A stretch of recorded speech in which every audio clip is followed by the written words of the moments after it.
ఇప్పుడు నాకు ఏదైనా హెల్త్ ప్రాబ్లమ్ వచ్చింది డాక్టర్ దగ్గరికెళ్తాను. లేకపోతే నాకు ఏజింగ్ సింప్టమ్స్ కనిపిస్తే నేను డాక్టర్ దగ్గరికెళ్తాను. కానీ మీ దగ్గరికి ఎలా వస్తారసలు జనాలు?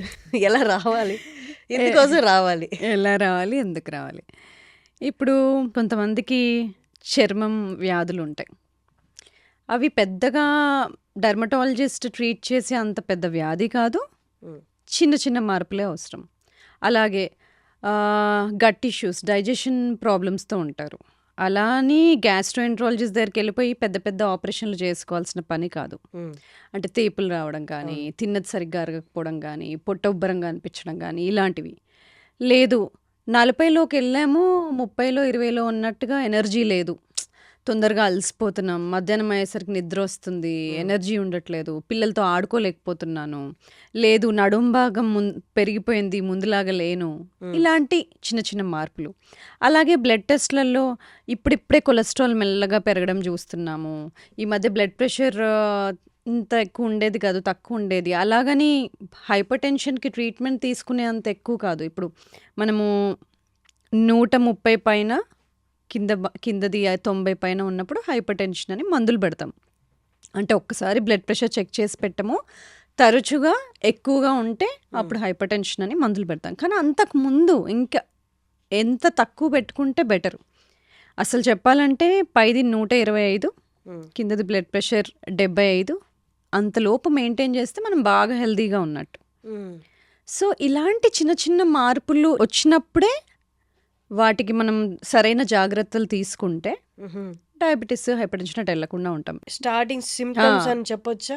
అవునండి. హ్మ్. సో, ఇక్కడే మనం కేర్ తీసుకుంటే మీరు చెప్తున్న ఇంటర్నల్ మెడిసిన్ ద్వారా. సో, మనం అవాయిడ్ చేయొచ్చు లేటర్ అవును. ఆన్ స్టేజెస్‌లో. అంటే ఇప్పుడు ఓకే. ఇవి నాకు ఈ సింప్టమ్స్ ఉన్నాయి. మీరు చెప్పిన సింప్టమ్స్ ఉన్నాయి. గట్ స్లైట్‌లీ డిస్టర్బెన్సెస్ ఉంది. ఆహ్, కొలెస్ట్రాల్ లెవెల్ కూడా ఇప్పుడిప్పుడే పెరుగుతుంది. సో, మీ దగ్గరికొస్తే ఏంటి అసలు ఏం చెప్తారు? ఏం చేస్తారు అనేది? అసలు ఇంటర్నల్ మెడిసిన్ ద్వారా ఏంటి సొల్యూషన్ మరి? సో, మనము ముఖ్యంగా చూసుకోవాల్సిన 7 న్యూట్రిషన్ ఎలా ఉంది? ఆహార పద్ధతి ఎలా ఉంది? పొద్దునుండి రాత్రి వరకు అసలు ఏం తింటున్నాం? హ్మ్. ఫాస్టింగ్ చేస్తామా? ఉపవాసం ఉంటామా? ఉంటే ఎన్ని గంటలు ఉంటాము? ఫుడ్ తింటే ఎక్కడ తింటాం? బయట తింటామా? రెస్టారెంట్‌లో తింటామా? ప్యాకేజ్ ఫుడ్ తింటామా? ప్లాస్టిక్ డబ్బాల్లో తింటామా? ఫ్రై చేసుకొని తింటామా? బాయిల్ చేసుకొని తింటామా? ఎలా తింటాం? హ్మ్. ఎలాంటి ఆయిల్ వాడతాము? మేకప్‌లు అవి యేసుకుంటామా? ఒంటిపైన ఎంత టాక్సిన్స్ ఉన్నాయి? ఎలాంటి వాటర్ ఫిల్టర్డ్ వాటర్ వాడతామా? ఎలాంటి వాటర్ వాడతాము? ఈ ప్లాస్టిక్ డబ్బాల్లో వాటర్ వాడతామా? అది. స్లీప్ ఎలా ఉంది? ఎన్ని గంటలు పడుకుంటాం? పడుకుంటే డీప్ స్లీప్‌లోకి వెళ్తామా? మధ్యలో లేస్తామా? హ్మ్. స్నోరింగ్ చేస్తామా? హ్మ్. ఊపిరి ఆగిపోతుందా మధ్యలో? యాప్నియా ఉంటుందా? హ్మ్. హార్మోన్స్ ఎలా ఉన్నాయి? బ్యాలెన్స్‌లో ఉన్నాయా లేదా? బాడీలో ఏదైనా ఇన్‌ఫ్లమేషన్ ఉందా?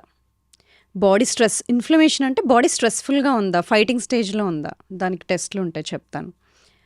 సో, ఇంకా అలాగే మైండ్ అసలు రెస్ట్‌ఫుల్‌గా ఉందా? Mental health issues, emotional disturbances ఏమైనా ఉన్నాయా? ఇవన్నీ చూస్తామన్నమాట. అలాగే న్యూట్రిషన్ కరెక్ట్‌గా ఉందా? విటమిన్స్ ఏమైనా డెఫిషియెంట్‌గా ఉన్నాయా? హ్మ్. ఇవన్నీ చూస్తాము. సో, ఏ ప్రాబ్లమ్‌తో వచ్చినా ఫుడ్ ఎలా ఉంది? వాటర్ ఎలా ఉంది? టాక్సిన్స్ ఏమైనా ఎళ్తున్నాయా? హార్మోనల్ బ్యాలెన్స్ ఉందా? ఎమోషనల్ హెల్త్ బావుందా? ఎక్సర్సైజ్ ఉందా? హైడ్రేషన్ ఉందా? హ్మ్. స్ట్రెస్‌ని రిలీవ్ చేసుకోవడానికి ఏం పద్ధతులు వాడుతున్నారు? బ్రీతింగ్ అలాంటివి. ఇలాంటివన్నీ చూస్తామనమాట.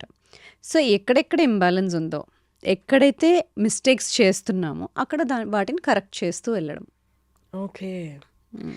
సో, అంటే ఇప్పుడు మీరన్నట్టు ఏజింగ్‌కి ఇప్పుడున్న బయట ఉన్న మాక్సిమం రీజన్స్ ఏంటి అంటే smoking and alcohol and pollution.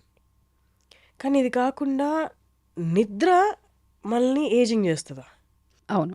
సరిగ్గా అసలు నిద్రలో చాలా బ్రహ్మాండమైన బెనిఫిట్స్ ఉంటాయి. మనం పడుకున్నప్పుడు చాలా జరుగుతాయి. యాక్చువల్లీ మనం లేసిన దానికన్నా పడుకున్నప్పుడే బెనిఫిట్స్ ఎక్కువుంటాయి.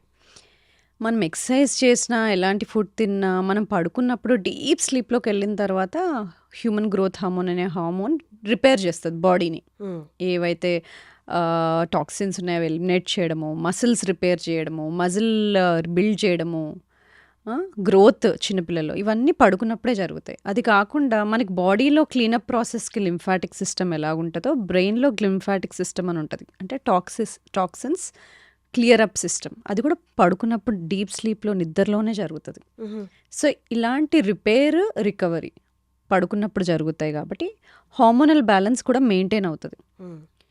మనకి సర్కేడియన్ రిథమ్ అనేది ఒకటుంటది. అంటే సూర్యోదయం అయినప్పుడు లెవ్వడము, అస్తమించినప్పుడు పడుకోవడం. ఇలాంటిది మనము అసలు హ్యూమన్ బాడీ అలా ఉండేది. హ్మ్. కానీ ఇప్పుడు ఇన్ని ఆర్టిఫిషియల్ లైట్స్, ఇలాంటి డెస్క్ జాబ్స్, వేరే టైమ్ జోన్స్‌తో పనిచేయడము, దీంతో ఇంటర్నల్ బాడీ సిస్టమ్ కూడా దెబ్బతినింది. హ్మ్. పడుకోవాల్సిన టైంకి పడుకోకపోవడము, లైట్ వల్ల పడుకోలేకపోవడము, ఇలాంటివన్నీను. ఇంకోటి బాగా తినేసి కడుపు నిండుగా ఉన్నప్పుడే పడుకోవడము. ఇలాంటివన్నీ చేయడం వల్ల డీప్ స్లీప్‌లోకి పోలేకపోవడము, బాడీ రిపేర్ అవ్వకపోవడము, దానివల్ల హార్మోనల్ ఇంబాలెన్సెస్, ఇన్‌ఫర్టిలిటీ ఇష్యూస్ ఇవన్నీ చూస్తూ ఉంటాం. హ్మ్. సో, అందుకని స్లీప్ చాలా ముఖ్యం. చాలా ఇంపార్టెంట్. అందుకని ఇప్పుడు స్లీప్ మానిటర్ చేయడానికి స్లీప్ రింగ్స్ అని హుహు. ఇవన్నీ వస్తున్నాయి. అంటే పడుకుంటే ఎంత డీప్ స్లీప్‌లోకెళ్తున్నాడు. ఆర్‌ఈఎం రెస్ట్‌ఫుల్ స్లీప్ అనేది మనకు స్టేజెస్ ఉంటాయి. స్లీప్‌లో స్టేజెస్. దానిలో ఆర్‌ఈఎం స్లీప్ అనేది గుడ్ రెస్ట్‌ఫుల్ స్లీప్. హ్మ్. ఆ స్టేజ్‌లో ఎంతసేపు ఉంటున్నారు. హ్మ్. కనీసం 6, 7 గంటలు పడుకుంటున్నామా లేదా?